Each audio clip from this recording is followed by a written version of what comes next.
మన ప్రభు అయినటువంటి యేసుక్రీస్తు తండ్రిని బ్రతిమాలుతూ ఉన్నాడు. అయ్యా, ఈ సంవత్సరాన్ని కూడా ఇవ్వండి, ఈ సంవత్సరంలో మార్పును నేను చూపిస్తాను, ఈ సంవత్సరంలో అది మారే విధంగా ప్రయత్నం చేస్తాను, ఫలించే విధంగా ప్రయత్నం చేస్తానని ఆ తండ్రికి మనలను బట్టి దేవుడు మరి ప్రభు అయినటువంటి యేసుక్రీస్తు వారు బ్రతిమాలి తండ్రి దగ్గర మనకు అవకాశాన్ని ఇప్పిస్తూ ఉన్నాడు.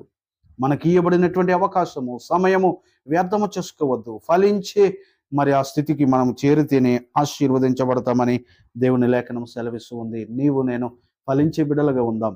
దేవుడు మనలోంచి ఆశించినటువంటి మంచి ఫలితాలు మనము ప్రభువుకు కనపడేటట్లుగా జీవిస్తే దేవుడు మనల్ని ఇంకా ఆశీర్వదిస్తాడు, మన జీవితాలను బట్టి సంతోషిస్తాడు. అటువంటి ధన్యత దేవుడు మనకిచ్చి ఫలించే బిడ్డలుగా మనం ఉండి ప్రభువును సంతోషపెట్టే బిడ్డలుగా మనం ఉండాలి.